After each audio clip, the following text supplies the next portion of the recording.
Une table dans l'un des restaurants les plus exclusifs du monde. Un milliardaire, Sébastien Dubois, est sur le point de finaliser une fusion qui créera une dynastie. Il dîne avec sa magnifique fiancée, Isabelle, et sa puissante future belle-famille, les de Moncler. Le champagne coule à flot, l'affaire est conclue, et sa vie semble parfaite. Mais alors, une serveuse, nettoyant une tâche inexistante, se penche près de lui. Sa voix est à peine audible, mais ses mots sont comme une bombe. Ils vont vous détruire. Fuyez, maintenant. Que savait-elle? Et que risquait-elle en le disant? Le restaurant s'appelait l'Orangerie Dorée, et c'était moins un lieu où manger qu'une forteresse de la richesse. Niché dans une rue pavée privée près du parc Monceau, dans le 8e arrondissement de Paris. Il n'y avait aucune enseigne. Si vous deviez demander où il se trouvait, vous ne pouviez pas obtenir de réservation. Ce soir-là, la salle à manger principale, avec ses plafonds voûtés et ses croquis originaux de Matisse accrochés nonchalamment au mur, était feutrée. L'air sentait le vieil argent, les truffes blanches et un léger parfum floral qui semblait être diffusé par la ventilation. À la table centrale de la salle, celle réservée aux titans et à la royauté en visite, était assis Sébastien Dubois. À 34 ans, Sébastien était un paradoxe. Il portait un costume Tom Ford sur mesure, mais ses articulations étaient légèrement marquées par des cicatrices d'une jeunesse qu'il préférait oublier. Il était un milliardaire de la tech autodidacte, le fondateur de Dubois Dynamique, un homme qui avait bâti un empire sur une IA logistique révolutionnaire. Et il était profondément, désespérément mal à l'aise. En face de lui se trouvait la source de son malaise et la raison de sa présence, la famille de Moncler. Armand de Moncler, le patriarche, était une statue sculptée dans le granit et l'arrogance. Sa famille, de Moncler Investissements Globaux, faisait partie du vieil argent depuis les premiers barons de l'industrie. Il sirotait son château Margaux 1959 et observait Sébastien par-dessus ses demi-lunes. La fusion, dit Armand, sa voix de baryton grave attendant l'obéissance, est plus qu'un contrat, Sébastien. C'est une union de lignées. La vôtre, bien que nouvelle, est puissante. La nôtre est établie. Je suis d'accord, Armand, dit Sébastien, sa propre voix douce, mais il résista à l'envie de desserrer sa cravate en soie qui lui semblait soudain être un nœud coulant. L'efficacité de Dubois Dynamique et l'infrastructure de Moncler Globaux. C'est en effet une alliance parfaite. Il se força à sourire, un geste calculé pour masquer la vague d'appréhension qui montait en lui.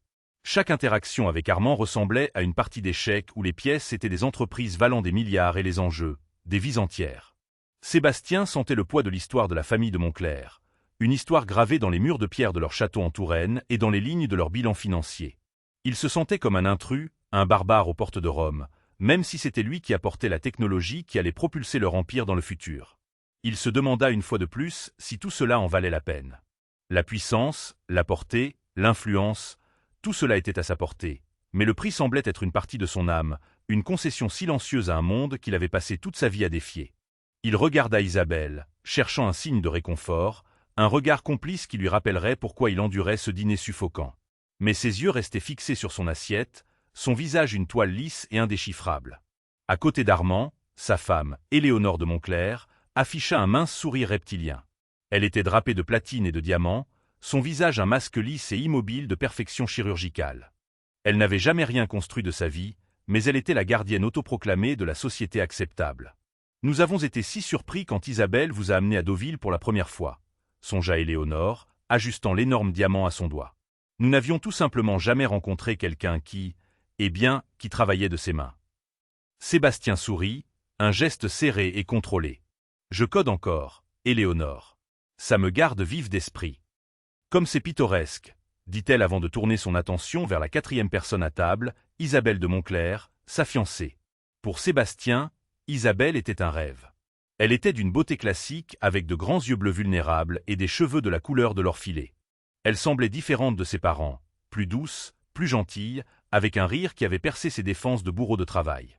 Ce soir, cependant, elle était silencieuse. Elle picorait sa salade niçoise, son regard fixé sur son assiette, sa bague de fiançailles en diamant, un monstre de 5 carats que Sébastien avait payé, captant la lumière. Isabelle, ma chérie, roucoula Éléonore. Tu manges à peine. Tu dois être submergée de joie. Le mariage, la fusion. C'est tout ce que nous avons planifié. Isabelle tressaillit, un mouvement minuscule, presque imperceptible. Oui, mère. C'est parfait. Sébastien sentit une pointe de malaise. Depuis quelques mois, Isabelle était distante. Il avait mis cela sur le compte du stress du mariage. Mais maintenant, assis à cette table, il se sentait moins comme un fiancé et plus comme un taureau primé inspecté avant l'achat. La conversation reprit, tournant autour de futilités, les régates à venir, la dernière acquisition d'un oligarque russe, le déclin des standards à l'Opéra Garnier. Chaque mot prononcé par Éléonore était une micro-agression voilée, une façon de rappeler à Sébastien sa place, de souligner la différence entre son argent nouveau et leur fortune ancienne. Il joua le jeu, hochant la tête, offrant des platitudes, tout en calculant mentalement la valeur nette combinée de leur future entité. Il était un homme de chiffres, de données, et les chiffres ne mentaient pas. La fusion était logique, brillante même. Mais l'équation humaine, celle assise en face de lui, ne collait pas. Il y avait une variable manquante, une erreur dans le code de cette soirée parfaite. Il essaya d'attraper le regard d'Isabelle à nouveau, mais elle semblait être à des kilomètres, perdue dans un monde intérieur auquel il n'avait plus accès. Ce silence était plus assourdissant que n'importe quelle critique de sa mère. C'était un vide où leur avenir commun aurait dû se trouver. Le malaise de Sébastien se transforma en une alarme silencieuse, un pressentiment froid qui se glissa dans ses veines, aussi glacial que le champagne millésimé dans sa coupe. Maintenant, la clause finale, dit Armand, sortant un stylo Montblanc de sa veste. Le protocole avant-garde. Mes avocats sont perplexes à ce sujet. Vous insistez pour le garder sous votre contrôle personnel, séparé des actifs combinés de la fusion. C'est une question de confiance, mon garçon. Le sang de Sébastien se glaça. Le protocole avant-garde était son interrupteur d'urgence. C'était une série complexe d'algorithmes conçus pour protéger son code propriétaire, sa véritable innovation. C'était une sécurité, une police d'assurance contre exactement ce genre de prise de contrôle par le vieil argent qui pense tout savoir. Ce n'est pas une question de confiance, Armand, dit Sébastien, en gardant sa voix égale. C'est une question de sécurité. Il protège la propriété intellectuelle de base. Il nous protège. Il vous protège, corrigea Armand. Dans une union, Sébastien, il n'y a pas d'actifs séparés. Il n'y a que la famille. La tension était si épaisse qu'on aurait pu la couper avec les couteaux à poisson en argent. Sterling. Sébastien regarda Isabelle, la suppliant du regard d'intervenir, d'être le pont entre leurs deux mondes, comme elle l'avait promis. Elle se contenta de fixer son assiette, ses cheveux dorés tombant en avant pour cacher son visage. Ce fut dans ce silence suffocant qu'une nouvelle silhouette s'approcha de la table. C'était une serveuse vêtue de l'uniforme noir simple et élégant de l'orangerie dorée. Elle se déplaçait avec une grâce exercée, ses cheveux sombres tirés en un chignon sévère. Elle était quelconque, invisible, juste une autre partie du décor coûteux. Son nom était Chloé Girard, et elle était sur le point de mettre le feu au monde. Sébastien sentit son cœur battre plus fort. L'insistance d'Armand sur ce point n'était pas une simple négociation. C'était une sonde, un test. Le protocole avant-garde était le cœur de son empire, la source de son pouvoir. Le CD revenait à se désarmer, à remettre les clés du royaume avant même que le mariage ait eu lieu. Il se sentit piégé. Chaque regard, chaque mot à cette table semblait maintenant faire partie d'une chorégraphie dont il ignorait les pas. Il était le danseur invité, et il commençait à soupçonner que la scène était un piège. Il repensa à tous les avertissements de son directeur des opérations, Marc, un homme pragmatique qui voyait le monde en termes de risques et de menaces. « Il ne te respecte pas, Seb », lui avait dit Marc. « Il respecte ta technologie. Pour eux, tu es un outil, pas un partenaire. » Sébastien avait balayé ses inquiétudes, les attribuant au cynisme de Marc et à son propre amour pour Isabelle. Il avait cru qu'Isabelle était différente, qu'elle était son alliée dans ce monde de privilèges héréditaires. Mais son silence actuel était une trahison en soi, un acquiescement passif à la pression de son père. La serveuse qui s'approchait était une distraction bienvenue, un bref répit dans l'interrogatoire subtil qu'il subissait. Il la regarda à peine, la classant comme un élément de décor sans importance, sans se douter qu'elle était la seule personne dans cette pièce qui n'était pas son ennemie. Chloé Girard n'était pas invisible, et elle n'était certainement pas quelconque. Elle était, cependant, une actrice exceptionnellement douée. Au cours des 6 derniers mois, elle avait été Camille, la serveuse discrète et efficace qui n'établissait jamais de contact visuel avec la clientèle, qui anticipait leurs besoins avant qu'ils ne les expriment et qui se fondait dans le décor. En réalité, chaque seconde que Chloé passait dans cette salle, elle était une chasseresse. Elle ne chassait pas Sébastien Dubois. Elle chassait l'homme assis en face de lui. Le père de Chloé, David Girard, avait été le partenaire initial d'Armand de Montclair. Il y a des décennies, c'était le génie de David pour les chiffres qui avait jeté les bases de Montclair Investissements Globaux. Et c'était la trahison d'Armand, une avalanche de documents falsifiés, de clients volés et un assassinat de caractère brutal et systématique qui avait forcé David à partir, le laissant sans rien. David Girard était mort il y a 3 ans, un homme brisé dans un petit appartement de location, son nom effacé de la société qu'il avait construite. Chloé avait passé les 3 dernières années de sa vie à planifier méticuleusement, patiemment et impitoyablement sa vengeance. Elle avait sacrifié sa propre carrière en expertise comptable judiciaire pour se frayer un chemin jusqu'à ce restaurant spécifique, un favori connu de la famille de Moncler. Elle avait écouté, elle avait observé, et elle avait rassemblé des bribes d'informations. Ce soir, elle espérait obtenir la dernière pièce dont elle avait besoin, l'ordinateur portable personnel d'Armand, que son chauffeur laissait toujours au vestiaire. Mais ensuite, Sébastien Dubois était entré. Chloé savait qui il était. Elle avait lu des articles sur le jeune prodige de la tech, et elle avait lu les rapports financiers sur la fusion à venir. Elle l'avait d'abord considéré comme un autre imbécile, un autre cochon venant à l'abattoir des de Moncler. Mais en servant leur premier plat, elle avait écouté. La conversation avait tourné autour de détails techniques, mais une phrase l'avait frappée. Le protocole avant-garde, avait dit Armand. Le sang de Chloé s'était transformé en glace. Elle avait déjà vu ce nom. 2 nuits auparavant, en récupérant la veste d'Armand, elle avait vu un SMS sur son téléphone déverrouillé, un message de son chef de la sécurité. Nous avons le dossier avant-garde. Le largage de 21 heures est confirmé. Dubois ne saura pas ce qui l'a frappé. À l'époque, elle n'avait pas compris. Maintenant, assise à la table, tout s'emboîtait. Ce n'était pas une fusion. C'était une exécution. Ils n'allaient pas seulement prendre le contrôle de sa société. Ils allaient le piéger, le déshonorer publiquement. Le largage de 21 heures devait être un communiqué de presse falsifié, un dossier divulgué à l'AMF, quelque chose qui dépeindrait Sébastien comme un criminel. Et il était là, assis, à débattre de la confiance. Il était sur le point de subir le même sort que son père, et il l'ignorait complètement. Chloé ressentit un dégoût soudain et viscéral, non seulement pour Armand, mais pour toute cette scène grotesque. L'insupportable Éléonore, la faible et silencieuse Isabelle, et cet homme, Sébastien, qui avait bâti un empire mais était sur le point de tout perdre parce qu'il était aveugle. Il était sur le point de devenir son père. Elle ne pouvait pas laisser faire ça. C'était une déviation de son plan. C'était imprudent. C'était tout ce qu'elle s'était entraînée à ne pas être. Mais la vue du sourire suffisant et reptilien d'Armand, alors qu'il acculait Sébastien, c'en était trop. Elle attrapa une carafe d'eau, sa main stable même si son cœur martelait contre ses côtes. Elle s'approcha de la table. « Encore de l'eau, monsieur ?»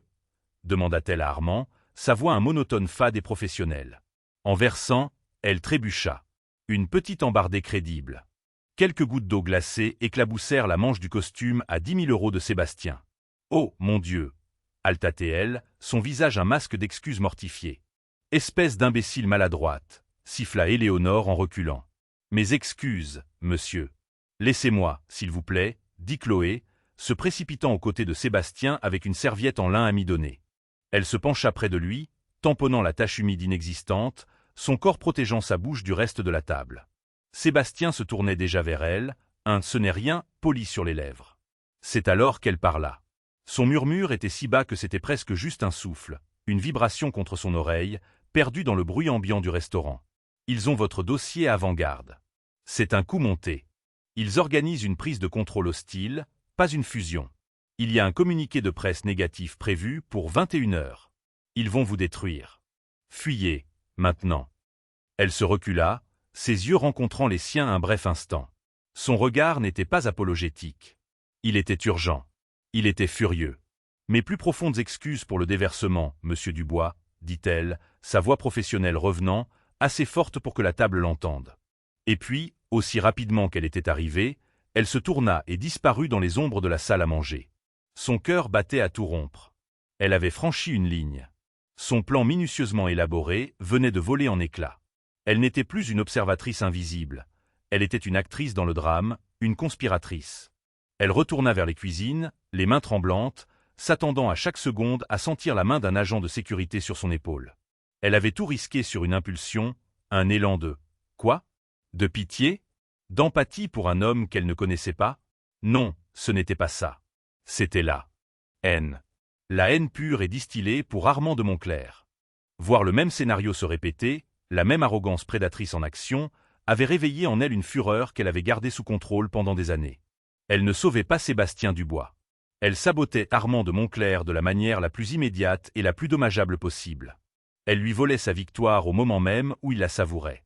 Le vol de l'ordinateur portable semblait maintenant une vengeance bien trop subtile, bien trop lente. Elle venait de lancer une grenade dans la salle des machines de son plan. Maintenant, elle devait attendre et voir si Sébastien était assez intelligent pour s'échapper de l'épave. Sébastien Dubois n'était pas devenu milliardaire en étant lent. Son esprit était un processeur conçu pour analyser des pétaoctets de données, trouver des schémas et exécuter. Les mots de la serveuse étaient un seul point de données anormal qui recalibra instantanément toute sa réalité. Ils ont votre dossier à avant-garde. Impossible. Il était sur un serveur isolé, non connecté à Internet. Un coup monté. Prise de contrôle hostile. Communiqué de presse à 21h. Il jeta un coup d'œil à sa montre. Une Patek Philippe en or, un cadeau d'Isabelle. Il était 20h37. Sébastien, tout va bien. La voix d'Éléonore était aiguë, agacée. On dirait que cette fille vient de vous insulter. Elle m'a juste surpris, dit Sébastien. Sa voix lui sembla étrange à ses propres oreilles. Il regarda Armand. L'homme vérifiait sa propre montre. Un geste subtil, presque imperceptible. La confirmation. Ils vont vous détruire. Fuyez, maintenant. Excusez-moi, dit Sébastien en se levant brusquement, les pieds de sa chaise raclant le sol en marbre, un son comme un petit cri. Sébastien, parla enfin Isabelle, sa voix mince et fragile. Qu'est-ce qui ne va pas? Le déversement, improvisa Sébastien, faisant un geste vers sa manche humide. C'est plus froid que je ne le pensais. Je dois aller aux toilettes. Je reviens tout de suite. Nous sommes au milieu d'une discussion, jeune homme, dit Armand, son ton s'assombrissant. Ça ne peut pas attendre. Sébastien ne se retourna pas. Il marcha, sans courir, vers l'arrière du restaurant. Dès qu'il fut hors de la salle à manger, il se mit à sprinter. Il contourna les toilettes des hommes et poussa les portes réservées au personnel pour entrer dans le cœur chaotique en acier inoxydable de la cuisine. « Eh, vous ne pouvez pas être ici !» cria un chef en brandissant un fouet. Sébastien l'ignora, ses yeux balayant les serveurs. « La serveuse, dit-il à un commis. Celle qui vient de renverser de l'eau, cheveux noirs. Où est-elle? Camille? Je ne sais pas, mec. Peut-être en pause. » Sébastien n'avait pas le temps. Il se réfugia dans une petite alcôve à côté d'une étagère de pain refroidissant et sortit son téléphone. Ses mains tremblaient. Chaque seconde comptait. L'adrénaline effaçait le choc, le remplaçant par une clarté glaciale. Les pièces du puzzle s'assemblaient avec une vitesse terrifiante. La distance d'Isabelle, l'insistance d'Armand sur le protocole, le regard vide de sa fiancée, le geste vers la montre. C'était un complot, et il était au centre. La trahison était si profonde, si totale, qu'elle en était presque abstraite. Il n'y avait pas de place pour la douleur pour le moment, seulement pour l'action. Il était de retour en mode survie, le mode qu'il avait sorti des quartiers difficiles de son enfance et l'avait propulsé au sommet du monde. C'était un territoire familier, une guerre qu'il n'avait pas vu venir mais pour laquelle il était, par instinct, toujours préparé. Il ouvrit ses contacts et trouva celui intitulé « Tempête ». C'était son directeur des opérations, Marc. Il n'appela pas. Il envoya un seul mot de code préarrangé, crépuscule. Ce code faisait partie d'un plan d'urgence qu'il avait créé des années auparavant, un interrupteur de l'homme mort pour la guerre d'entreprise. Cela signifiait « Je suis compromis. Ne faites confiance à personne. Activez les protocoles défensifs. Liquidez les actifs non essentiels et sécurisez toute la propriété intellectuelle. Préparez-vous à une guerre totale. » Une seconde plus tard, son téléphone vibra. Une réponse de Marc, crépuscule confirmé. Bonne chance, Seb. Tu devrais voir ça. Un lien apparut. Il menait à un blog financier, connu pour ses démolitions anonymes et sauvages. La page était un brouillon, clairement envoyé à Marc par une source anonyme. Le titre, prêt à être mis en ligne à 21h, disait « L'IA avant-garde de Dubois Dynamique, une imposture ». Des sources allèguent que le milliardaire Sébastien Dubois a fabriqué des données pour forcer la fusion avec de Montclair. L'estomac de Sébastien se noua. Ce n'était pas seulement un coup monté. Ils utilisaient sa propre sécurité, le protocole avant-garde, comme arme. Ils allaient prétendre que la chose même conçue pour protéger sa société était une fraude. Il s'appuya contre le mur en métal, l'odeur de levure et d'ail l'envahissant. La serveuse n'avait pas exagéré. C'était une exécution. Il retourna dans la salle à manger. Le chemin du retour lui parut long d'1 kilomètre. Quand il atteignit la table, l'atmosphère avait changé. Le masque de la civilité avait disparu. Armand et Éléonore chuchotaient furieusement. Isabelle pleurait ouvertement, des larmes silencieuses coulant sur son visage. « Alors » dit Sébastien, sa voix terrifiante de calme. Il tira sa chaise et s'assit. « Le communiqué de presse de 21h. C'est votre idée, Armand, ou la vôtre, Éléonore ?» Le visage d'Armand devint violet. Éléonore suffoqua. Mais ce fut Isabelle qui craqua. « Oh, Sébastien !» sanglota-t-elle, enfouissant son visage dans ses mains. « Je leur avais dit. Je leur avais dit que tu étais trop intelligent. Je leur avais dit que tu le découvrirais. » Le sang quitta le visage de Sébastien. « Je leur avais dit. Tu savais ?» Armand rit. Un son court et aboyant. Il jeta sa serviette sur la table. La comédie était terminée. C'est elle qui nous a procuré le dossier avant-garde, idiot. Chaque mot était un coup de poignard. Le cadeau d'Isabelle, la Patek Philippe à son poignet, semblait soudain brûler sa peau. Le souvenir de ses rires, de ses baisers, de ses promesses, tout se tordait en une parodie grotesque. La femme qu'il aimait, qu'il allait épouser, n'était qu'un leurre, un appât dans un piège cruel. La douleur menaçait de le submerger, une vague noire de chagrin et de rage. Mais il la repoussa. Pas maintenant. La douleur viendrait plus tard. Maintenant, c'était la guerre. Il regarda les trois visages en face de lui, le prédateur, la complice et la traîtresse. Il le regardait comme s'il était déjà vaincu, une simple formalité avant la curée. Il ne réalisait pas encore que le code « crépuscule » n'était pas seulement un bouclier. C'était une épée. Pour comprendre ce que Chloé Girard savait, il faut remonter 10 ans en arrière. Chloé n'était pas Camille. Elle était Chloé Girard, diplômée d'un master en expertise comptable judiciaire de HEC Paris, mention très bien. 10 ans plus tôt, elle était une étoile montante dans un cabinet d'audit de haut niveau, une femme qui pouvait faire chanter et avouer les chiffres. Et 10 ans plus tôt, son père, David Girard, était encore en vie, bien que de justesse. Elle avait passé sa vingtaine à lui rendre visite dans une sinistre maison de retraite aux couleurs beige, regardant l'homme qui lui avait appris à aimer les feuilles de calcul et les énigmes de données s'éteindre lentement, brisé par une bataille juridique et financière qui n'avait jamais eu la moindre chance de gagner. Il n'a pas seulement pris la société, Claude, murmurait David, ses mains tremblantes. Il a pris mon nom. Il a dit aux gens que j'étais un alcoolique, un fraudeur. Il m'a effacé. Quand il est mort, Chloé n'a pas pleuré. Elle s'est mobilisée. Elle a démissionné de son travail. Elle a liquidé son plan d'épargne entreprise. Elle a emménagé dans un minuscule studio et a commencé l'œuvre de sa nouvelle vie. La destruction systématique, patiente et totale d'Armand de Montclair. Elle savait qu'elle ne pouvait pas le battre devant un tribunal. Il possédait les tribunaux. Elle ne pouvait pas le battre dans la presse. Il possédait la presse. Elle devait obtenir quelque chose de si définitif, de si toxique, que cela réduirait son empire en cendres de l'intérieur. Elle a commencé par retracer l'architecture de sa vie. Ses clubs, son tailleur, ses partenaires de golf et son restaurant préféré, l'Orangerie Dorée. Il lui a fallu 8 mois pour y trouver un emploi. Elle a dû apprendre à être une serveuse de luxe, une compétence pour laquelle elle n'avait aucune aptitude. Elle s'était entraînée à porter 3 assiettes, avait étudié les accords mets et vins jusqu'à pouvoir réciter toute la classification des vins de Bordeaux dans son sommeil. Elle avait créé le personnage de Camille, timide, efficace, invisible, et pendant 6 mois, elle avait été un fantôme dans sa machine. Elle avait tout vu. Elle avait entendu des sénateurs le supplier pour de l'argent. Elle l'avait vu remettre des enveloppes à des juges. Elle l'avait regardé comploter nonchalamment la ruine d'un concurrent autour d'une bouteille de vin à 5 000 €. Elle enregistrait des bribes de conversation sur un micro-enregistreur caché dans son soutien-gorge. Elle photographiait des documents avec une caméra sténopée dans son tablier de serveuse.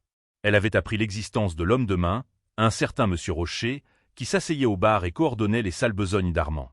Elle avait appris l'existence des comptes offshore, des sociétés écrans, et elle avait appris l'existence d'Isabelle. Elle avait observé la fille, préparée depuis sa naissance pour être un atout transactionnel. Chloé avait vu les moments de gentillesse authentique d'Isabelle, un merci poli au personnel, un petit sourire triste quand ses parents ne regardaient pas. Mais elle avait aussi vu sa faiblesse, son incapacité totale à tenir tête à sa famille. Puis, il y a 6 mois, Sébastien Dubois était entré en scène. Chloé l'avait immédiatement repéré. Un véritable disrupteur, une force de la nature du nouvel argent, qui ne comprenait pas les règles de cette jungle. Il se croyait un prédateur. Pour les de Montclair, il n'était que de la viande de première qualité. La fusion était le sujet de conversation de la famille. Armand était euphorique. Il nous remet les clés du royaume sur un plateau. S'était vanté Armand auprès de sa femme lors d'un dîner un soir. Et c'est la fille qui le pousse à le faire. Elle est enfin utile. Le plan de Chloé était simple. Entrer dans le vestiaire. Le chauffeur d'Armand, un homme nommé Henderson, arrivait toujours à 20h45. Il apportait la mallette d'Armand depuis la voiture, qui contenait son ordinateur portable personnel et un disque dur. Il la confiait à l'hôtesse. Chloé, en programmant sa pause, aurait une fenêtre de 10 minutes pour accéder au sac, utiliser un cloneur de données USB et repartir avec toute la vie numérique d'Armand. Ce soir était le grand soir. Mais le protocole avant-garde de Sébastien avait changé le calendrier. Le SMS qu'elle avait vu sur le téléphone d'Armand, nous avons le dossier avant-garde. Le largage de 21h est confirmé. C'était le son de la hache qui s'abattait. Elle savait par ses recherches que l'avant-garde était le joyau de la couronne de Sébastien. Elle savait aussi, d'après une conversation qu'elle avait surprise entre Armand et son avocat, qu'il ne pouvait pas le pirater. Il fallait qu'on le leur donne. Maintenant, à table, Sébastien venait d'apprendre comment il l'avait obtenu, par Isabelle. La révélation flottait dans l'air, épaisse et empoisonnée. Toi, Sébastien fixait sa fiancée, et pour la première fois, il ne voyait pas la femme dont il était tombé amoureux. Il voyait une de Montclair. Comment as-tu pu? Isabelle ne pleurait plus. Son visage était pâle, mais ses yeux étaient froids. La vulnérabilité qu'il avait prise pour de la gentillesse n'était en fait qu'un vide. Comment? Répéta-t-elle, sa voix teintée d'un venin qu'il n'avait jamais entendu. Tu n'as aucune idée de ce qu'est ma vie. Tu construis des choses, Sébastien. Tu es un créateur. Nous sommes des conservateurs. Nous maintenons. Nous protégeons l'héritage. Et tu étais une menace pour lui. Chloé, de retour dans l'ombre du service, observait la scène se dérouler, son cœur battant à un rythme effréné. Elle avait déclenché l'avalanche, et maintenant elle regardait les rochers dévaler la pente. Le venin dans la voix d'Isabelle ne la surprit pas. Elle avait vu cette froideur calculatrice lors de conversations téléphoniques discrètes, dans des regards échangés avec sa mère. La douceur d'Isabelle n'était qu'une autre facette de l'arsenal des de Montclair, une arme aussi efficace que les avocats d'Armand ou les poings de M. Rocher. Une menace. Sébastien était déconcerté. J'étais en train de fusionner avec vous. Je t'épousais. Tu nous diluais, siffla Éléonore, son visage un masque de fureur. Tes idées de nouvel argent, ta disruption. Tu allais démolir 100 ans de travail. Nous allions devenir la risée du bottin mondain. Alors, vous avez décidé de quoi? De voler ma société? De me faire accuser de fraude? Ce ne sont que des affaires, dit Armand en redressant sa cravate. Il était de nouveau calme, maître de la situation. C'est dommage, vraiment. Le plan était simple. Nous annonçons la fusion. Nous découvrons ta fraude sur l'avant-garde. L'action chute. Nous rachetons tes parts pour quelques centimes. Une opération de sauvetage. Ta société devient une filiale. Tu portes le chapeau. Nous, et Isabelle, sommes les victimes de ta tromperie. C'était propre. Et le dossier avant-garde, la voix de Sébastien était basse. Comment, Isabelle? Isabelle détourna le regard vers le bar. Le protocole avant-garde était sur un disque que tu gardais dans le coffre-fort du Penthouse. Tu m'as donné la combinaison. Tu as dit, en cas d'urgence. J'ai donné le disque à Père. Une urgence? Répéta Sébastien, sa voix creuse. Il avait été trahi, absolument et complètement. Armand sourit. Et maintenant, il est 20h45. Le communiqué de presse est verrouillé et chargé. Le dossier pour l'AMF alléguant à fraude est déjà sur le bureau d'un commissaire ami. Dans 15 minutes, Sébastien, tu cesseras d'être un milliardaire. Tu seras un criminel. Armand leva son verre. À la famille. Sébastien les regarda tous les trois, les prédateurs, et sentit un calme étrange et froid s'installer en lui. Ils avaient fait une erreur. Il pensait qu'il était la proie. Cette révélation, la méthode de la trahison, était la plus cruelle de toutes. Le coffre-fort. L'endroit où il gardait non seulement ses secrets d'entreprise, mais aussi des souvenirs personnels, des lettres de sa mère décédée, des plans pour la maison qu'il voulait construire avec Isabelle. Elle avait violé cet espace sacré, physiquement et émotionnellement. L'urgence pour laquelle il lui avait donné le code était une catastrophe, un accident, une situation où elle aurait besoin d'accéder à des fonds ou à des documents s'il n'était pas là. Il n'aurait jamais imaginé que l'urgence serait sa propre trahison. Il regarda le visage d'Isabelle, cherchant une trace de remords, une fissure dans le masque de froide détermination. Il n'y en avait aucune. Elle avait fait son choix. Elle n'était pas une victime de son père. Elle était sa soldate. La colère de Sébastien se cristallisa en une résolution de diamant. Il voulait la guerre. Ils allaient la voir. 15 minutes, répéta Sébastien. Il se pencha en arrière dans sa chaise, un mouvement qui surprit les de Montcler. Il s'attendait à des supplications ou à de la rage. Il ne s'attendait pas à de la détente. C'est dommage que tu ne puisses pas voir ça, continua Armand, savourant sa victoire. À 21h01, ton nom sera de la boue. Ton conseil d'administration réclamera ta tête. Et mon offre de sauvetage sera la seule chose qui sauvera Dubois Dynamique de l'effondrement total. Et toi, Isabelle, dit Sébastien, sa voix douce. Quel était ton rôle dans tout ça? Juste le piège à miel? Isabelle tressaillit, mais Éléonore répondit pour elle. Le devoir d'Isabelle est envers sa famille. Elle sera la fiancée tragique abandonnée à l'hôtel par un escroc. La sympathie seule vaudra des millions. Elle est déjà fiancée au vicomte de Rochefort. Un parti bien plus convenable. Sébastien se mit à rire. Un vrai rire, sincère. Le vicomte de Rochefort. Il a 70 ans et il est fauché.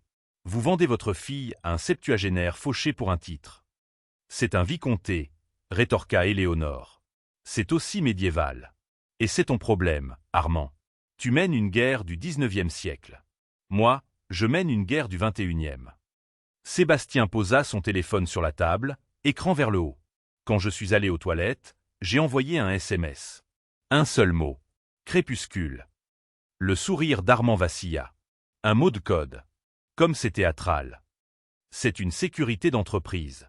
C'est un algorithme que j'ai conçu qui lance simultanément un protocole de terre brûlée et de bombes de vérité. À la seconde où je l'ai envoyé, Crépuscule a initié plusieurs actions. Sébastien les énuméra sur ses doigts. 1. Il a instantanément verrouillé chaque serveur de fichiers et chaque actif lié à Dubois Dynamique. Le dossier avant-garde que ta fille a volé. C'est maintenant une brique cryptée très chère. Les données frauduleuses que vous êtes sur le point de divulguer sont non seulement inutiles, mais elles sont maintenant prouvées comme fausses, car mon système vient de télécharger ces vraies données sur une blockchain publique pour vérification. Le visage d'Armand était passé du violet à un blanc maladif et tacheté. Il semblait avoir vieilli de 10 ans en quelques secondes.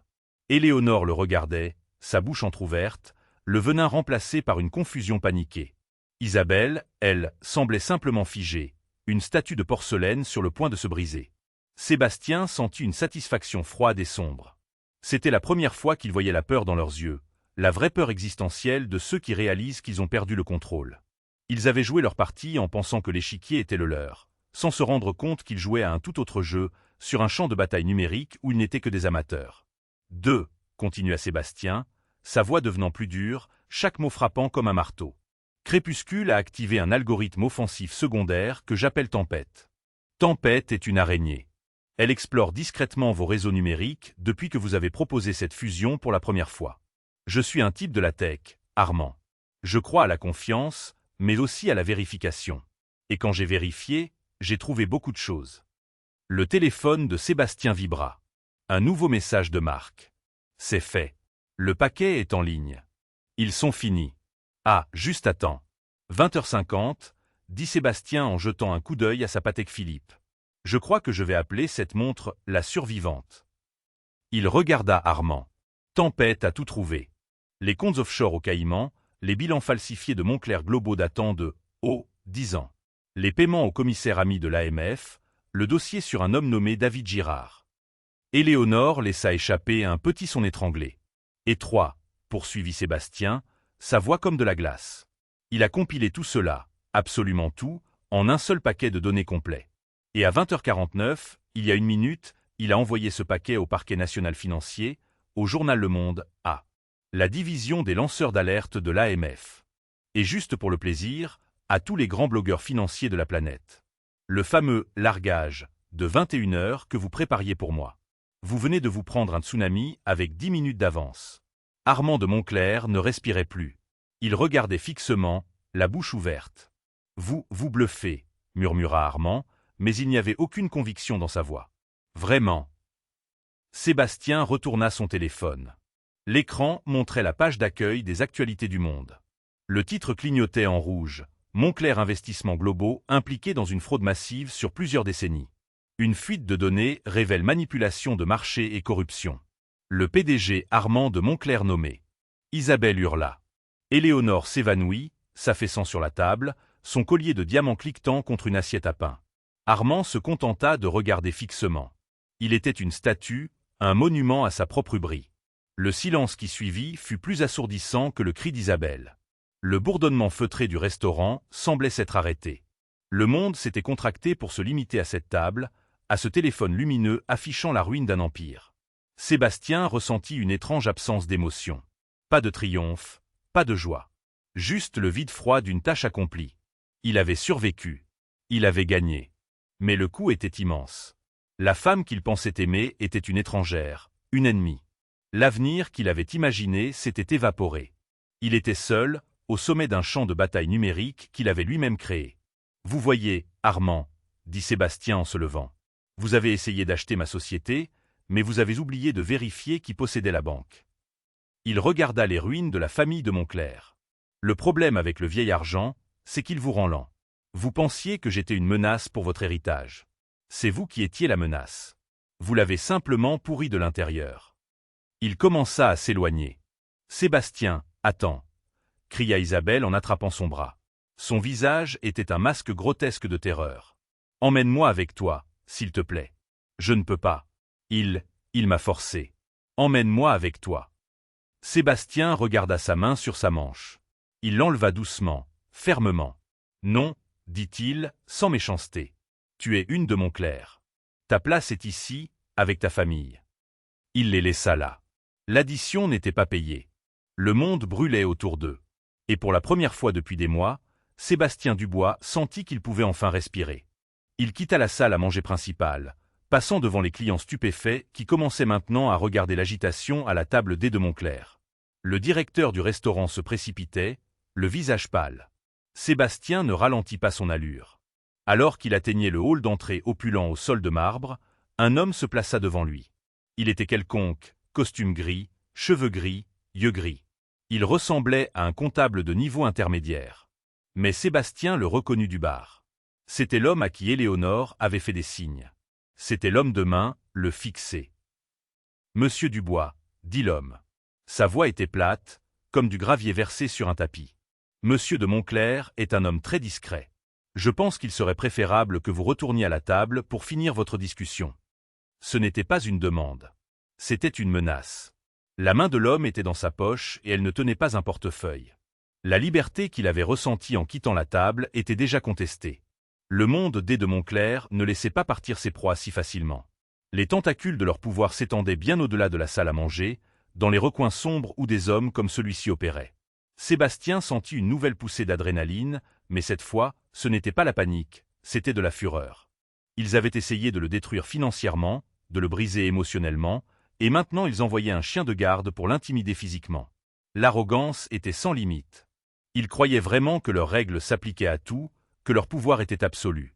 Il regarda l'homme gris dans les yeux, et pour la première fois ce soir-là, il laissa sa colère transparaître, froide et tranchante. « Dégagez de mon chemin, » dit Sébastien. « Je ne peux pas vous laisser partir, » dit le fixé, monsieur Rocher. « Il y a des apparences à considérer. Nous ne pouvons pas vous laisser faire une scène. » « Une scène ?» dit Sébastien. « La scène est le cadet de vos soucis en ce moment. Regardez votre téléphone. Regardez le monde. Votre patron vient de devenir le criminel le plus célèbre de Paris. » Les yeux de monsieur Rocher se plissèrent. Il n'avait pas vu les nouvelles. Il opérait sur de vieilles informations. « Soyez un gentil garçon. Faites demi-tour. »« Non. » Monsieur Rocher soupira. « On m'a dit de gérer toutes les complications. » Il commença à sortir sa main de sa poche. « Vous êtes monsieur Rocher ?» La question vint de derrière Sébastien. Il se tourna. C'était la serveuse. Chloé. Elle n'était plus en uniforme. Elle portait un jean, un sweat à capuche sombre, et elle tenait un extincteur qui semblait lourd. L'attention de monsieur Rocher fut partagée. « Qui diable êtes-vous »« Je m'appelle Chloé Girard, » dit-elle. Sa voix n'était plus le murmure de Camille. Elle était forte, froide, et vibrait d'une décennie de rage contenue. Mon père était David Girard. Le nom frappa monsieur Rocher comme un coup physique. Il se souvenait.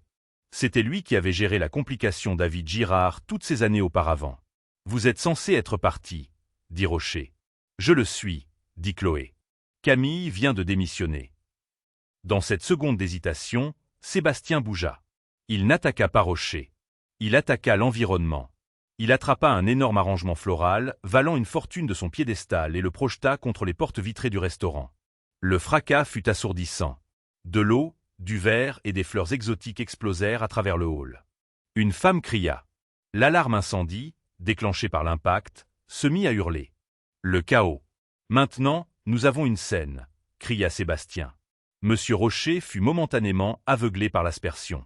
Il se jeta sur Sébastien, mais Chloé fut plus rapide. Elle balança l'extincteur, non pas sur sa tête, mais sur ses genoux. Il y eut un craquement humide et écœurant, et le fixé s'effondra en hurlant de douleur.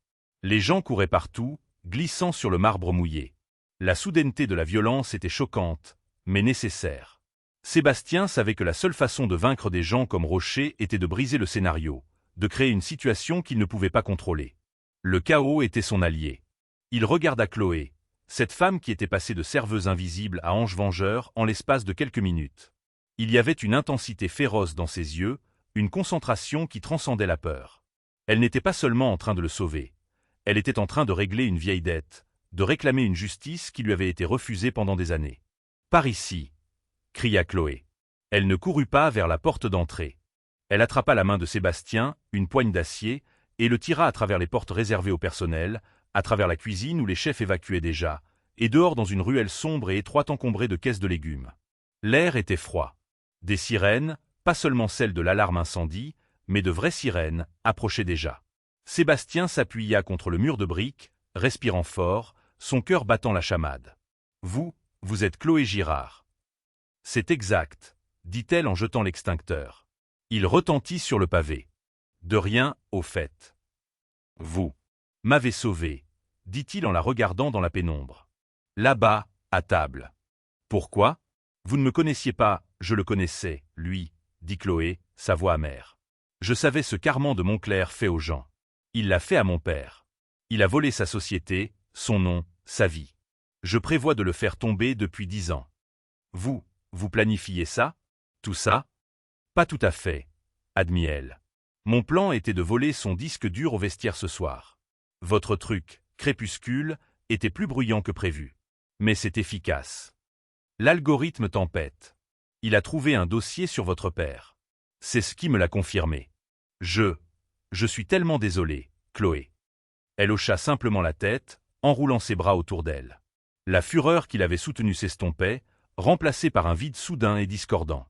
Le combat de sa vie était terminé. « Alors, » dit Sébastien en reprenant son souffle. « Et maintenant ?» Maintenant, Chloé leva les yeux alors que les premières lumières rouges et bleues clignotaient au bout de la ruelle. « Maintenant, je vais récupérer le nom de mon père. »« Attendez, » dit Sébastien. Il sortit une carte de visite. « Quand tout ça se calmera, appelez-moi. Je vous dois plus que ma société. Je vous dois la vie. » Chloé regarda la carte. Dubois dynamique. Elle faillit sourire. « J'y réfléchirai. Mais je ne cherche pas de récompense, monsieur Dubois. »« Je n'en offre pas, » dit Sébastien. « J'offre un partenariat. Ce que vous avez fait, les renseignements que vous avez recueillis, c'est le travail d'expertise comptable judiciaire le plus brillant que j'ai jamais vu.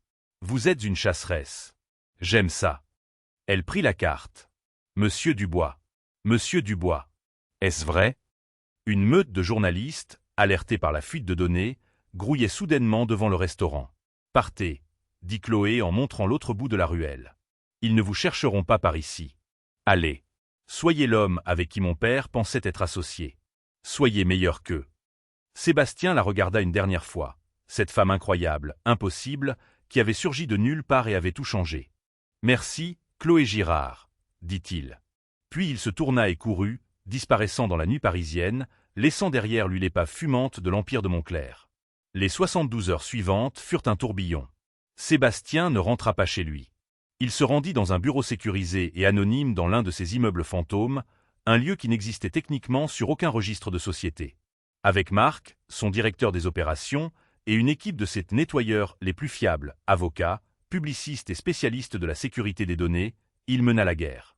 L'article du Monde n'était que le premier coup de feu. À 22 heures ce soir-là, tous les grands médias du monde diffusaient l'histoire. Le paquet de données Crépuscule était si complet, si irréfutable, qu'il n'y avait pas d'autre version de l'histoire. Ce n'était pas une allégation. C'était une confession numérique. 22h05. L'AMF gèle officiellement toute négociation de l'action de Moncler Globaux en attendant une enquête fédérale. 23h30. Armand et Éléonore de Moncler sont filmés sortant de l'orangerie dorée menottée. Éléonore, dans sa stupeur incrustée de diamants, essayait encore de dire aux officiers de police qu'elle connaissait leur commissaire. La vidéo devint virale. Minuit, Monsieur Rocher, le « fixé », est arrêté à l'hôpital où il est soigné pour une rotule brisée. Son arrestation ouvrit une boîte de Pandore d'autres crimes plus sombres liés à la famille de Moncler.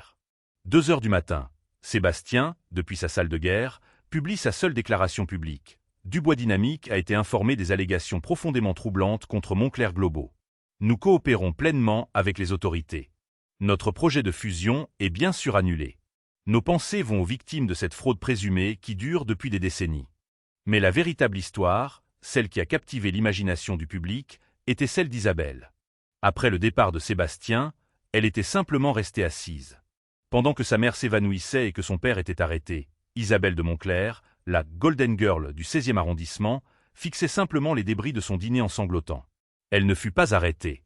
Elle fut placée en garde à vue pour interrogatoire. La presse, comme des requins, la déchiqueta. Elle était la fiancée traîtresse, la Brutus milliardaire. Son visage était partout, juxtaposé à celui de Sébastien. Il était le visionnaire de la tech lésée. Elle était la méchante avide et sans cœur. Dans une petite salle d'interrogatoire stérile, un détective posa une transcription devant elle. Votre père prétend que vous êtes le cerveau, Isabelle. Il dit que vous avez séduit Monsieur Dubois, volé son dossier avant-garde, et prévu de le piéger quand tout a mal tourné. Qu'il est la victime de votre ambition. Et à ce moment-là, la dernière pièce pathétique de son ancienne vie se brisa. Elle avait été un pion toute sa vie, et maintenant on la sacrifiait. Il l'est, murmura-t-elle, son esprit s'accrochant à un mensonge fragile. Nous avons sa déposition sous serment, mentit le détective. Ce monstre, dit Isabelle, ses yeux se durcissant. Il m'avait promis. Il m'avait promis le titre. Il m'avait promis Rochefort. Le détective cacha son dégoût. Alors, vous témoignerez en échange de l'immunité. Je témoignerai, dit Isabelle, sa voix tremblant d'une nouvelle fureur froide. Je vous dirai tout. Je vous dirai ce qu'il a fait à Monsieur Girard. Je vous parlerai du fixé. Je vous parlerai du juge en Corse. Je brûlerai tout. Je le brûlerai. Pendant qu'Isabelle vendait son père pour se sauver, Sébastien était sur une ligne sécurisée, non pas avec un avocat, mais avec un historien. J'ai besoin que vous trouviez tout ce que vous pouvez sur un homme nommé David Girard, dit Sébastien. Il était associé dans une société qui est devenue Moncler Globaux quelque part à la fin des années 80 ou au début des années 90. Je veux son histoire. Je veux sa famille. Je veux son nom. Oui, Monsieur Dubois, dit le chercheur. Et Marc, dit Sébastien à son directeur des opérations. Trouve Chloé Girard. Peu importe comment. Vérifie les registres du personnel de l'Orangerie Dorée. Vérifie les anciens élèves de HEC. Trouve-la. Ce n'est pas un fantôme. Et quand tu la trouveras, tu lui diras que j'ai une proposition. Le monde de la haute finance ne rend pas la justice comme la plupart des gens l'entendent. Il inflige des conséquences, et les conséquences pour la famille de Moncler furent absolues. Armand de Moncler, confronté au témoignage de sa fille et au paquet de données crépuscules, n'avait aucune défense. Ses avocats hors de prix, dirigés par le légendaire Wallace Bede, ne pouvaient rien faire. Les données étaient trop propres. Il faisait face à une accusation d'association de malfaiteurs, conçue pour les chefs de la mafia. Finalement, pour éviter de mourir en prison, il plaida coupable de 15 chefs d'accusation de fraude électronique, de fraude en valeurs mobilières et de complot. Il fut condamné à 25 ans dans une prison fédérale de sécurité minimale. Il perdit tout. Ses maisons, ses voitures, ses œuvres d'art, tout fut saisi. Éléonore de Moncler fut inculpée en tant que co-conspiratrice. L'algorithme Tempête avait trouvé des emails entre elle et le commissaire ami de l'AMF, échangeant explicitement des dons à son œuvre de charité préférée contre des regards bienveillants sur ses dossiers. Elle essaya de plaider l'ignorance, de jouer l'épouse dévouée, mais le jury ne la crut pas. Elle fut condamnée à 10 ans. La chute des de Moncler fut un spectacle public, disséqué dans les journaux et les émissions de télévision. Chaque détail sordide de leur vie fut exposé, leur arrogance transformée en une fable morale pour l'ère moderne. Leur nom, autrefois synonyme de pouvoir et de prestige, devint un raccourci pour la corruption et l'ubris. Leurs amis de la haute société les abandonnèrent du jour au lendemain, craignant la contagion de leur disgrâce. Leurs portraits furent retirés des murs des clubs et des conseils d'administration. Ils furent effacés, de la même manière qu'Armand avait effacé David Girard des décennies plus tôt. La justice, semblait-il, avait un sens de l'ironie poétique.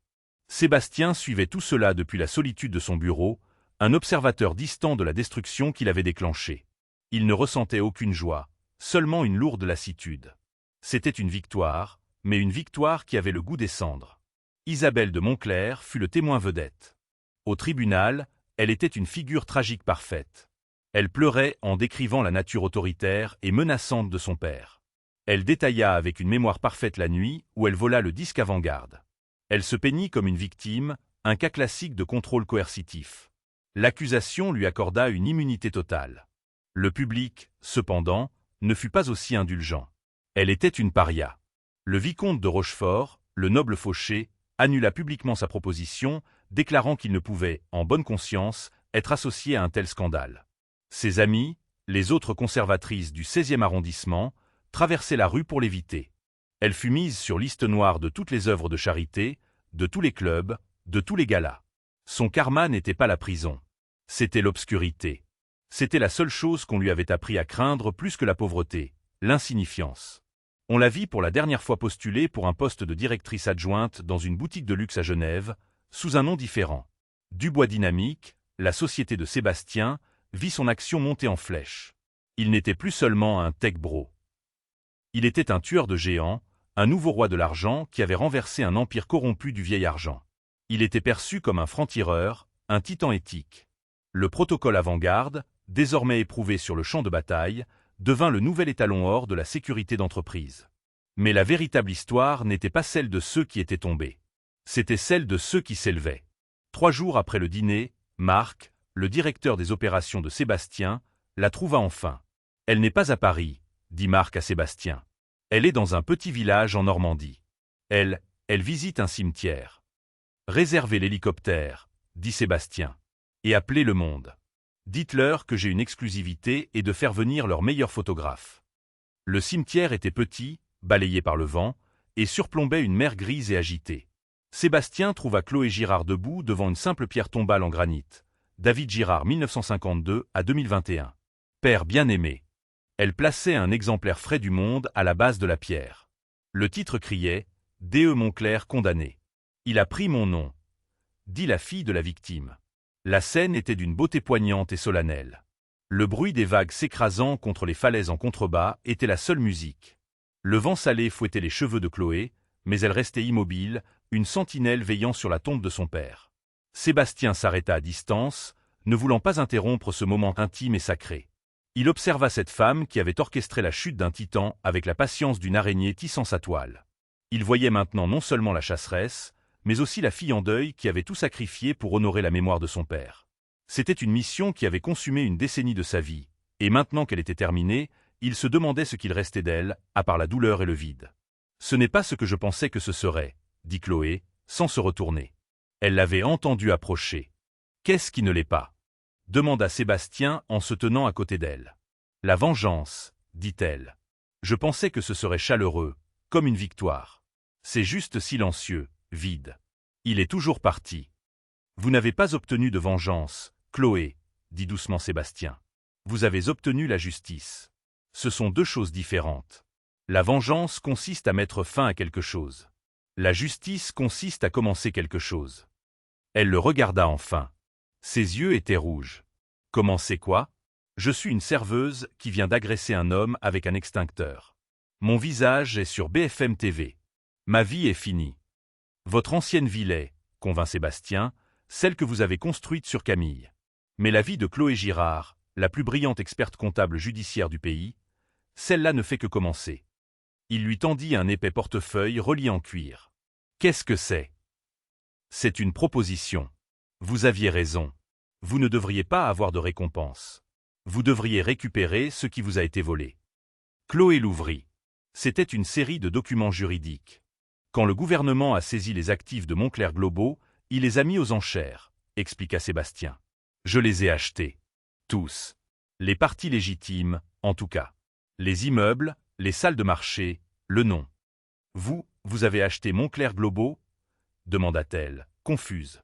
Non, dit Sébastien en montrant la dernière page. J'ai acheté la coquille. Et je la rebaptise. Elle lut le titre sur le document de constitution de la société, le Fonds d'intégrité Girard Dubois. C'est un fonds de capital investissement, dit Sébastien. Mais un fonds avec une différence, une clause morale.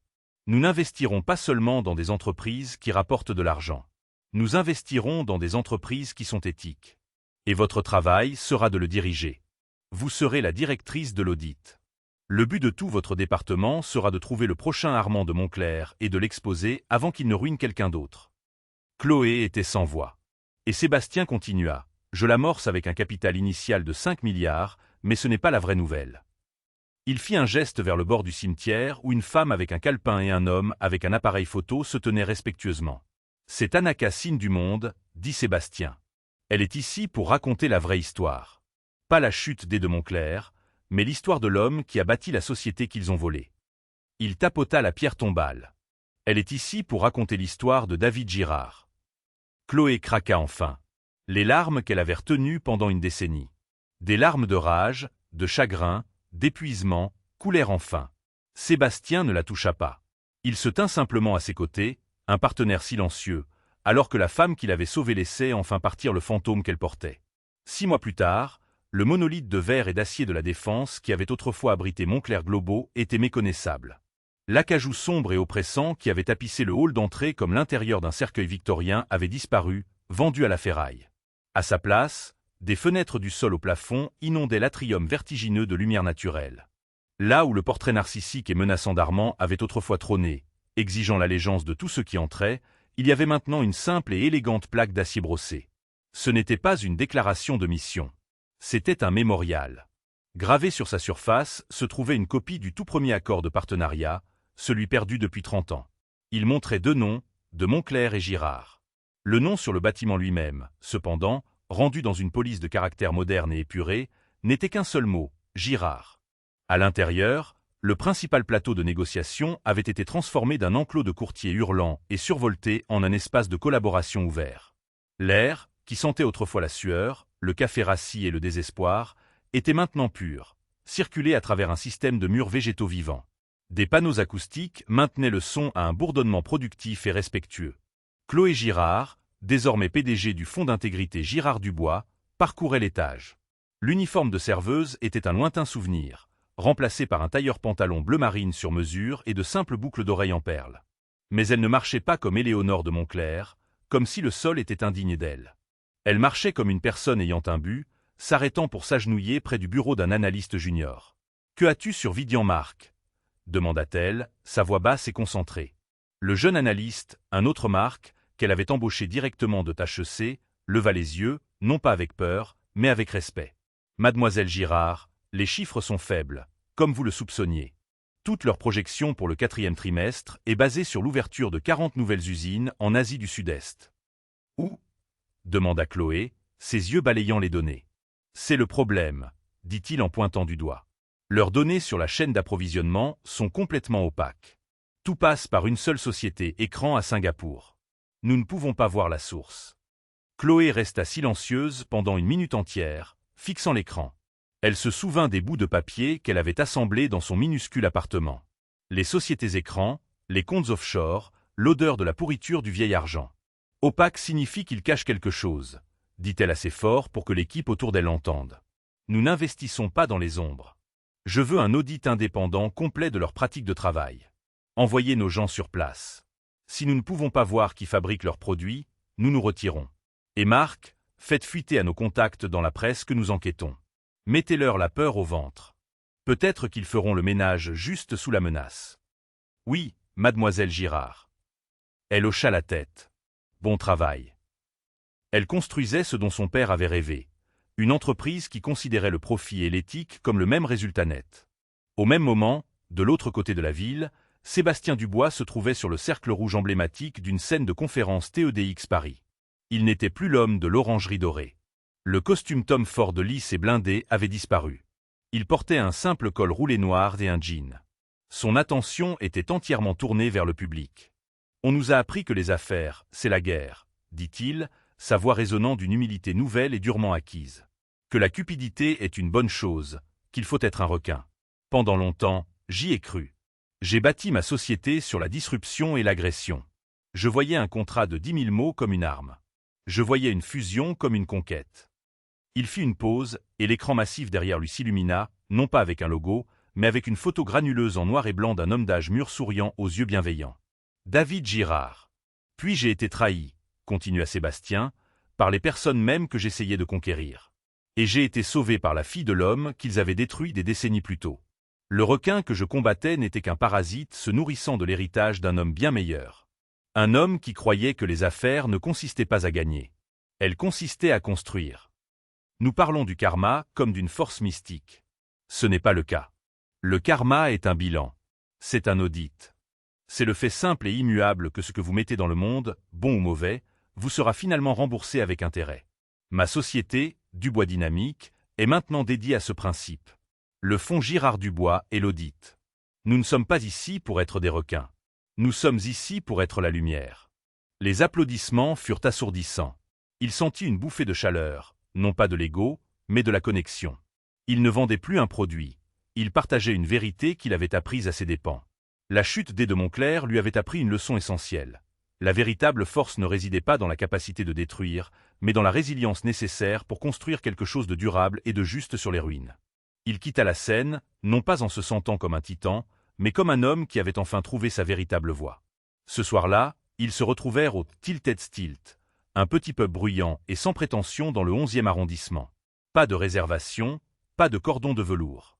Ils burent de la bière pression. Bon discours, dit Chloé en trinquant sa bouteille contre la sienne. Un peu théâtral, être la lumière, mais bon. Sébastien rit. Bon trimestre, répondit-il. Le fonds d'intégrité surpasse le CAC 40 de 9%. Il s'avère que l'éthique est aussi rentable. Qui l'eût cru? Chloé sourit. La leur était une amitié étrange et profonde, forgée en une seule nuit de chaos. C'était plus profond que la romance. C'était le lien de deux survivants qui avaient vu le même monstre et avaient survécu. Ils parlaient de travail, de politique, de films, évitant soigneusement le sujet d'Ede Moncler. C'était un passé qu'ils partageaient, mais pas un passé dans lequel ils voulaient vivre. Ils étaient tournés vers l'avenir, vers la construction de leur nouvelle réalité. Une femme à la table voisine, agitant un billet de 10 €, souffla de frustration. « Pef, le service ici est terrible », se plaignit-elle bruyamment à son amie. « On ne peut pas se faire servir un verre dans cette ville. » Chloé et Sébastien échangèrent un regard. C'était un regard d'histoire partagée. Sébastien vit les épaules de Chloé se tendre juste une seconde, un écho fantôme de Camille, la fille invisible. Avant que Sébastien ne puisse parler, Chloé glissa de son tabouret. « Je m'en occupe, » dit-elle. Elle ne s'approcha pas de la femme. Elle se dirigea vers le bar, naviguant dans la foule avec son ancienne efficacité, exercée et parfaite. Elle attira l'œil du barman, non pas avec un cri, mais avec un regard poli et direct, et une petite levée de main.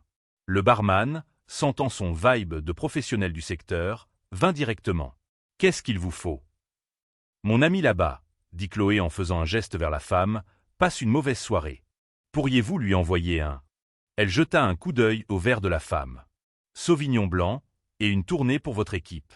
Mettez ça sur mon compte. » Elle retourna à sa place.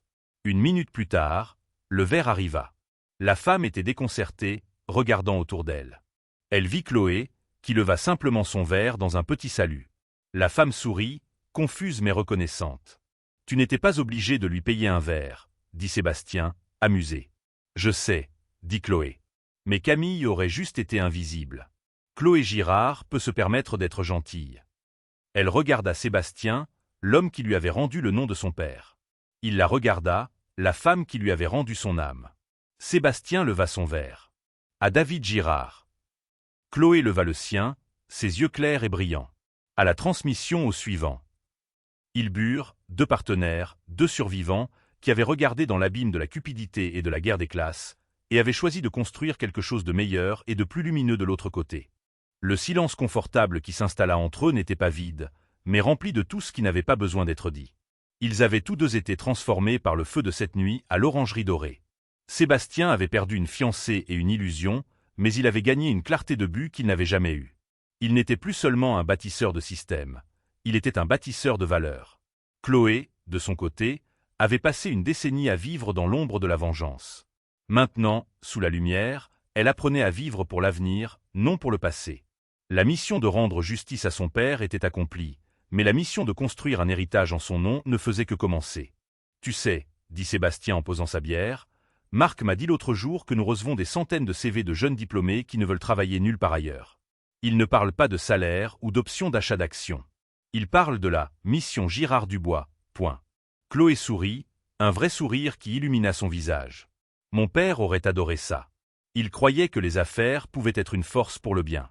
Armand lui disait toujours qu'il était naïf. Il n'était pas naïf, répondit Sébastien. Il était en avance sur son temps. Les gens sont fatigués de la cupidité sans âme. Ils veulent faire partie de quelque chose qui a du sens. Nous ne faisons que leur donner cette opportunité. Ils restèrent un moment à regarder la vie du peuple tourbillonner autour d'eux, les rires, les conversations, les petits drames de la vie quotidienne. C'était un monde à des années-lumière de l'atmosphère feutrée et stérile de l'orangerie dorée. C'était réel, désordonné et vivant. Parfois, je me demande ce qui serait arrivé si tu n'avais rien dit ce soir-là, murmura Sébastien, presque pour lui-même. Si tu avais suivi ton plan initial. Chloé prit une gorgée de sa bière, ses yeux fixant un point lointain. J'aurais eu son disque dur. J'aurais fait fuiter les données, anonymement.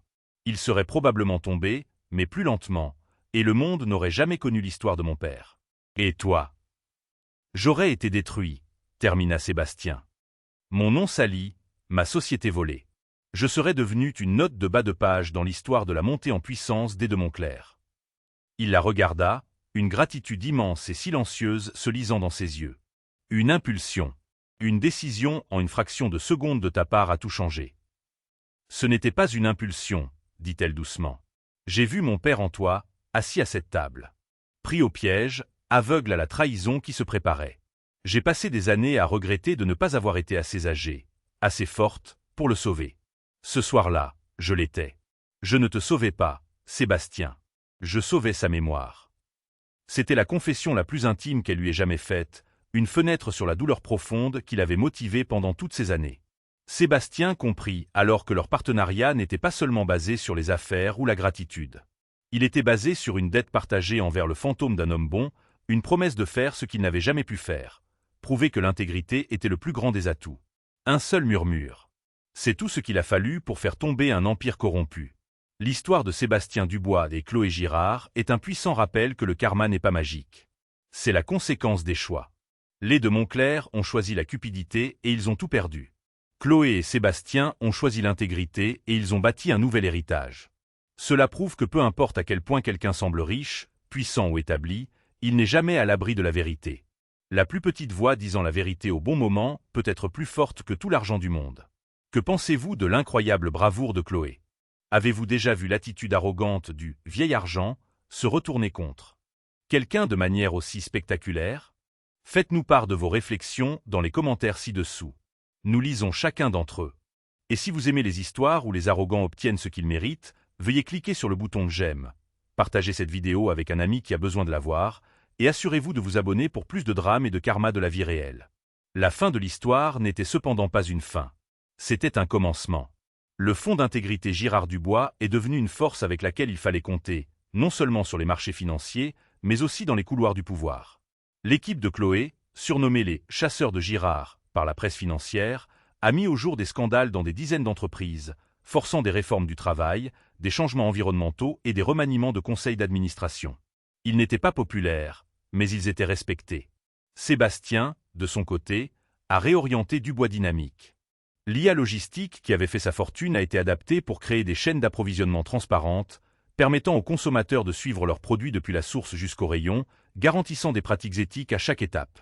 Il a rendu la technologie open source, sacrifiant des milliards de bénéfices potentiels au profit d'un bien plus grand. Ils ne se sont jamais mariés, leurs liens transcendant les définitions conventionnelles. Ils étaient des partenaires dans le sens le plus vrai du terme, unis non par la romance, mais par une mission commune. Ils sont restés la meilleure version d'eux-mêmes, l'un rappelant constamment à l'autre la lumière qu'ils s'étaient engagés à être. L'héritage des de Montclair s'est estompé dans l'infamie, un conte d'avertissement chuchoté dans les clubs privés.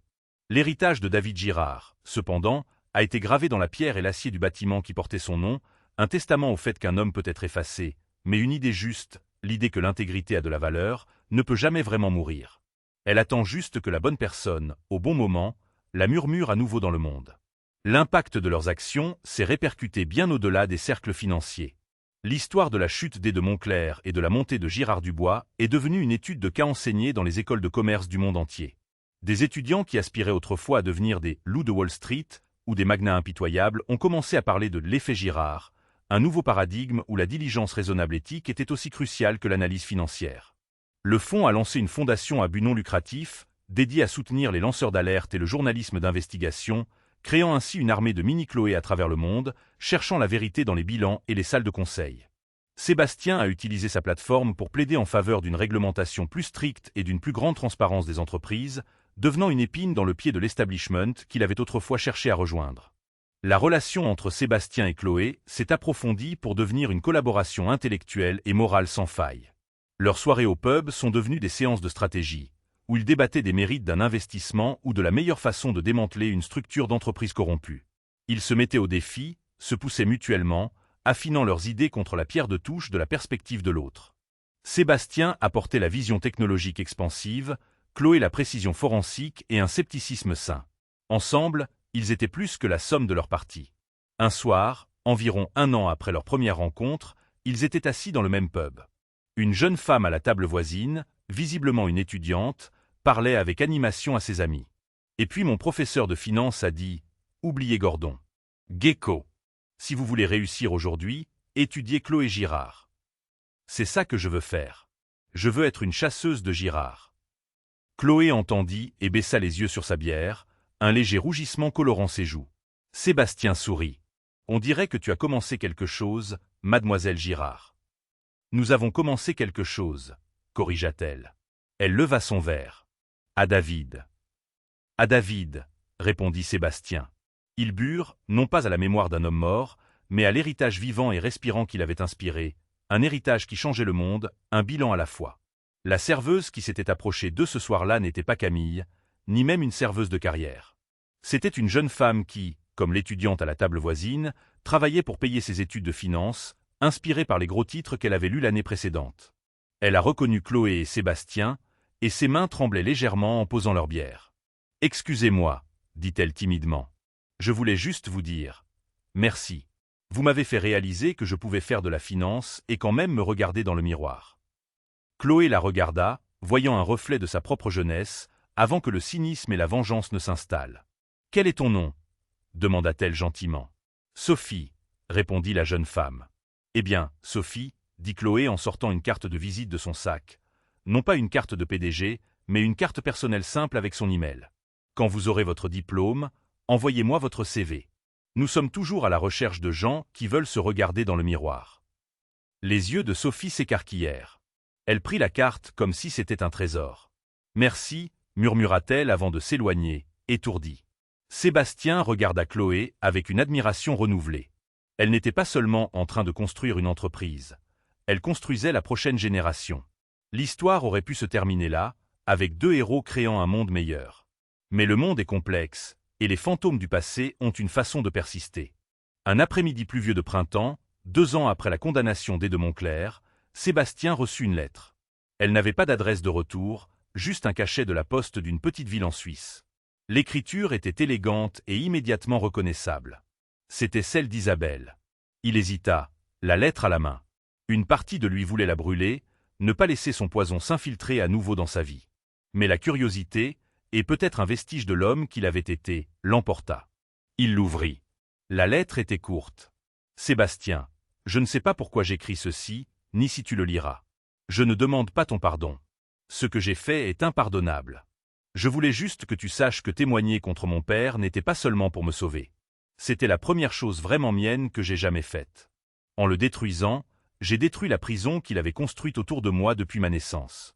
Je vis une vie simple maintenant, sous un autre nom. Je travaille. Je paie mes propres factures.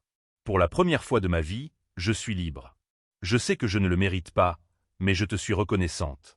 Pas pour la richesse ou le statut que tu m'as offert, mais pour m'avoir montré qu'il y avait un monde en dehors de la cage dorée de ma famille. J'espère que tu es heureux. Isabelle.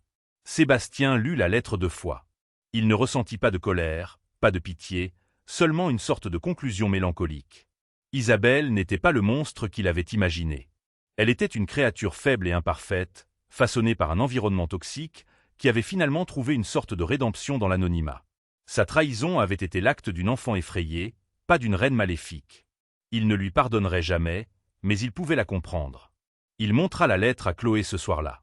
Elle la lut attentivement, son visage indéchiffrable. « Qu'est-ce que tu vas faire » demanda-t-elle. « Rien, » dit Sébastien. Son histoire est terminée. La nôtre continue. Il prit la lettre et la jeta dans la cheminée de son appartement. Ils regardèrent le papier se recroqueviller, les mots d'Isabelle se transformer en cendres noires et s'envoler dans la cheminée. C'était une libération finale, la coupe du dernier fil qui le reliait à son passé. Le feu crépitait, projetant des ombres dansantes sur leurs visages. Ils n'étaient pas seulement des partenaires ou des amis. Ils étaient les gardiens de la flamme de l'autre, deux âmes qui s'étaient trouvées dans l'obscurité et avaient marché ensemble vers la lumière. La véritable conclusion de leur histoire n'était pas un événement unique, mais un processus continu. C'était dans les décisions quotidiennes qu'ils prenaient. C'était Chloé choisissant de financer une start-up risquée, mais éthique plutôt qu'un conglomérat sur mais douteux. C'était Sébastien choisissant de passer des heures à encadrer un jeune codeur plutôt que d'assister à un gala de l'industrie. C'était la culture qu'ils construisaient, une culture basée non pas sur la peur et la cupidité, mais sur le respect et le but. Leur plus grand test est venu 3 ans plus tard, lorsqu'une crise financière mondiale a secoué les marchés. Les entreprises de tout le spectre paniquaient, licenciant des employés et prenant des raccourcis pour survivre. Les investisseurs du fonds Girard Dubois étaient nerveux, pressant Chloé de vendre leur participation éthique et de revenir à des investissements plus traditionnels et sûrs. La pression était immense. Le conseil d'administration était divisé. Chloé a convoqué une réunion de tous les employés. Elle est montée sur une petite estrade dans leur atrium ouvert, pas en tant que PDG, mais en tant que Chloé Girard, la fille de David. Mon père a perdu son entreprise parce qu'il a refusé de compromettre ses principes face à la cupidité, a-t-elle dit, sa voix résonnant dans le silence. Son partenaire a choisi le chemin facile, le profit rapide, et a construit un empire sur des fondations de sable. Nous avons tous vu comment cet empire s'est terminé. Aujourd'hui, on nous demande de faire le même choix. D'abandonner nos principes pour la sécurité à court terme. De devenir les gens mêmes que nous avons juré de combattre. Elle a fait une pause, son regard balayant chaque visage dans la foule. Ce fond n'a pas été construit pour survivre aux tempêtes. Il a été construit pour être le phare dans la tempête. Nous ne vendrons pas. Nous ne licencierons pas. Nous allons doubler la mise. Nous allons investir dans les entreprises qui font ce qu'il faut, même quand c'est difficile. Nous allons montrer au monde que l'intégrité n'est pas un luxe pour les temps de prospérité. C'est le seul véritable atout en temps de crise. Ce sera difficile. Nous pourrions échouer. Mais nous ne nous briserons pas. Le discours a fait l'effet d'une bombe. Il a rallié les troupes, solidifié le conseil d'administration et, lorsqu'il a fuité dans la presse, a provoqué une vague de soutien public. Le fonds Girard Dubois a subi des pertes cette année-là, mais il n'a pas fait faillite. Au contraire, lorsque la reprise a commencé, les entreprises dans lesquelles ils avaient investi, celles qui avaient conservé leurs employés et maintenu leurs normes éthiques, ont été les plus rapides à rebondir. Le fonds a non seulement survécu, mais il a prospéré, prouvant sa thèse de la manière la plus spectaculaire possible. C'est à ce moment-là que Sébastien, qui regardait depuis le fond de la salle, a su que leur héritage était assuré. Ce n'était pas seulement leur histoire. C'était maintenant l'histoire de tous ceux qui travaillaient avec eux, une légende de résilience et de principes qui inspirerait les autres pour les années à venir. La lumière qu'ils avaient allumée n'était plus une simple flamme. C'était un incendie.